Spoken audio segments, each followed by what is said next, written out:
Buenos días a todos, somos Entreguerras y esto es Informativo Geopolítico, unos minutos en los cuales intentaremos resumirte toda la actualidad geopolítica acaecida durante el 7 de agosto de 2025.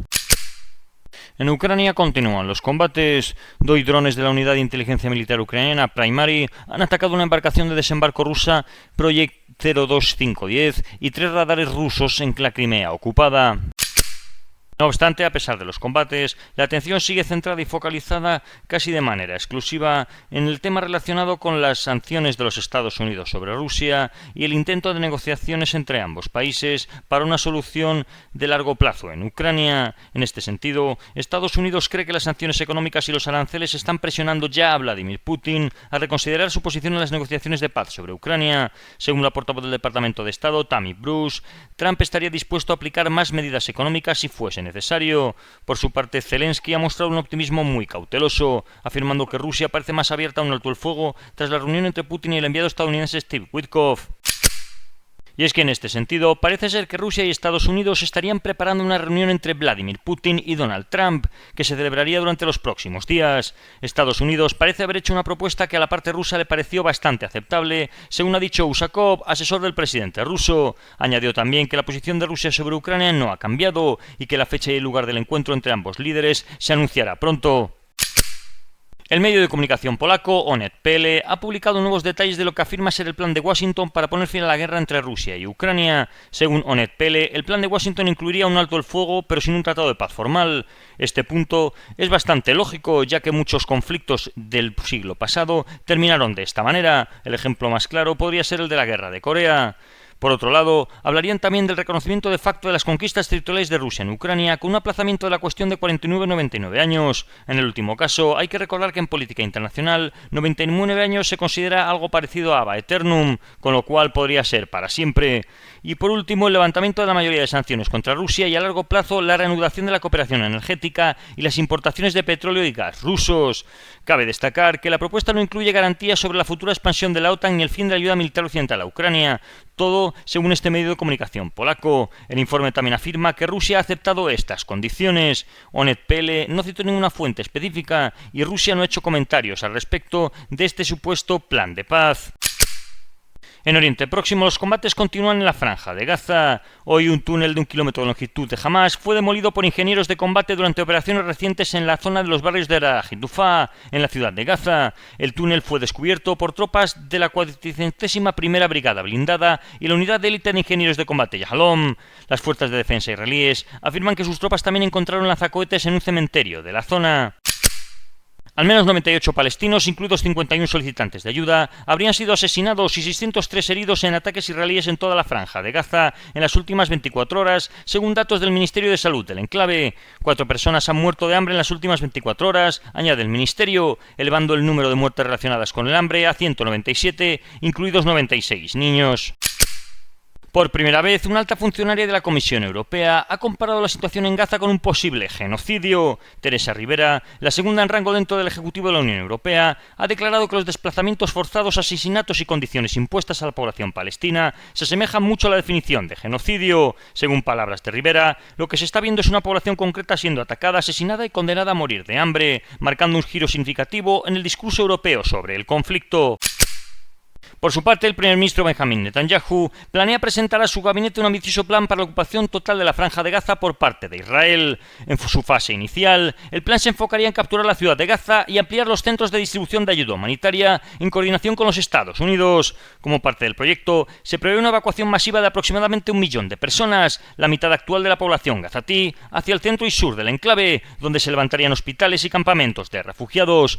Posteriormente, Israel lanzaría una ofensiva militar mientras Washington anuncia un aumento considerable de la ayuda humanitaria, financiada con $1.000 millones en donaciones internacionales. En esta fase, los puntos de distribución de alimentos se expandirían de 4 a 16, buscando generar presión sobre Hamas para reactivar las negociaciones sobre los rehenes y preparar un eventual acuerdo mediado por Estados Unidos. Sin embargo, el plan ha generado división interna. El jefe de Estado Mayor, Eyal Zamir, ha advertido que una ocupación prolongada podría convertirse en un conflicto tipo Vietnam, con altos costes humanos, operativos y políticos, además de poner en peligro a los rehenes que aún siguen en manos de Hamas.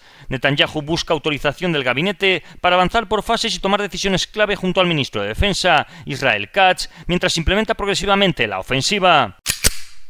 En el Líbano, las fuerzas de defensa israelíes han lanzado un ataque en una carretera de Anjar Masna, destruyendo un vehículo con varios ocupantes en su interior. Durante el día de ayer, Israel continuó realizando ataques en el sur del país contra depósitos de armas, lanzacohetes y lugares usados para almacenar vehículos de construcción que Hezbollah utilizaba para restaurar su infraestructura, siempre según palabras de las fuerzas de defensa de Israel. Hezbollah ha rechazado categóricamente la intención del gobierno libanés de avanzar con un plan para su desarme, calificando la decisión como inexistente y acusando al gabinete de cometer un grave pecado. Según el grupo, esta medida atenta contra la soberanía del país y beneficia directamente a Israel, dejando al Líbano vulnerable frente a su enemigo histórico. El plan, impulsado con apoyo estadounidense, liderado por el enviado Tom Barrack, será debatido formalmente a finales de agosto.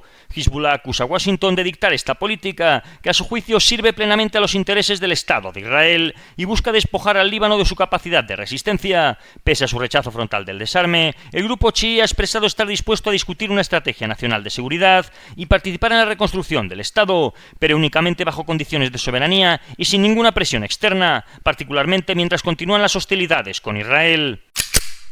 En Irán se ha ejecutado a un científico nuclear acusado de espiar para el Mossad tras haber supuestamente entregado información sobre las instalaciones nucleares iraníes a la agencia israelí. Según fuentes oficiales iraníes, el científico se reunió en 5 ocasiones con agentes del Mossad durante una estancia en Viena, donde, según declaró en un vídeo, se le ofreció un pasaporte extranjero a cambio de una colaboración prolongada. El acusado confesó haber transmitido detalles sobre las plantas nucleares de Fordow y Natanz, así como sobre el movimiento de material nuclear en la planta de conversión de uranio y la fabricación de combustible nuclear. El científico tiene un doctorado en ingeniería nuclear por la Universidad Tecnológica Amir Kabir.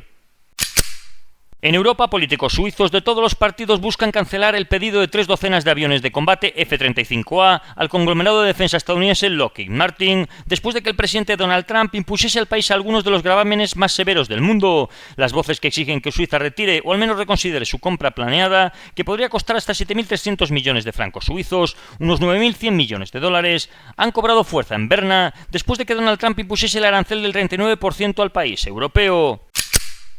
España también ha decidido adquirir aviones de combate europeos, eligiendo entre el Eurofighter o el Promethe Cash en lugar del F-35 estadounidense. Aunque Madrid ha mostrado interés por el F-35 en 2017, finalmente ha optado por soluciones desarrolladas en Europa. Esta decisión podría complicar el reemplazo de los Harrier 2 de la Armada, ya que el F-35B, con capacidad de despegue corto y aterrizaje vertical, era la única opción similar con tecnología actual. Sin él, España podría verse obligada a depender exclusivamente de helicópteros o drones embarcados en el portaaviones Juan Carlos I.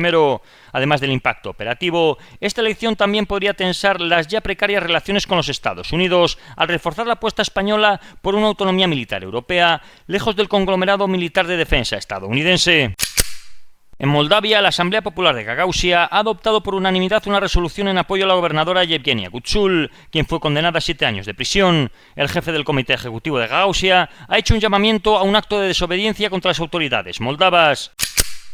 En Rusia, el presidente de los Emiratos Árabes Unidos, Mohammed bin Zayed Al Nahyan, ha realizado este jueves su segunda visita a Rusia en menos de un año, donde se ha reunido con el presidente Vladimir Putin en una clara señal de fortalecimiento estratégico de las relaciones bilaterales. El encuentro se centró en ampliar la cooperación en ámbitos económicos, comerciales, de inversión y energía, así como en coordinar posturas sobre asuntos regionales e internacionales de interés común.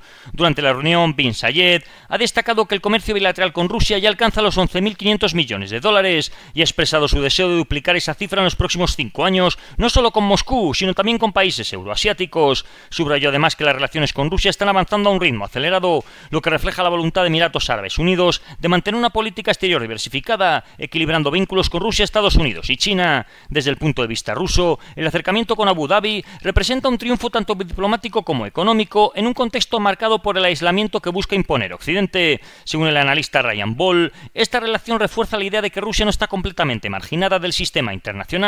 Además, Emiratos Árabes Unidos se ha convertido en una pieza clave para Moscú en sus intentos por sortear las sanciones occidentales. Por otro lado, para Mohammed bin Zayed, la profundización de estos lazos con Rusia constituye una muestra de autonomía frente a Washington, a pesar de la dependencia emiratí de la protección militar estadounidense. En Asia, la India ha reaccionado con firmeza tras la decisión del presidente Donald Trump de duplicar los aranceles sobre sus importaciones como castigo por la compra de petróleo ruso. El Ministerio de Asuntos Exteriores del país ha calificado la medida como injusta e irrazonable, y figuras de la oposición como Rahul Gandhi han acusado a Donald Trump de actuar como un abusón. La economía india también ha sentido el impacto inmediato. Los mercados bursátiles han caído por tercer día consecutivo en un contexto ya tenso por medidas regulatorias previas. Diversos analistas temen que la incertidumbre persista si no se logra un acuerdo o una reversión de la política estadounidense. Aunque el nuevo arancel anula parte de las ventajas económicas del petróleo ruso, se considera poco probable que la India modifique su estrategia energética a corto plazo. Se estima que la medida podría reducir el crecimiento del PIB indio hasta en un punto porcentual. Y esto ha sido todo por hoy. Si queréis profundizar en las noticias que hemos comentado, leer alguna de ellas o visualizar diferentes vídeos de actualidad, os recordamos que estamos en la aplicación Telegram, con nombre de usuario @entre_guerras. Que tengan un buen día y recuerden el main.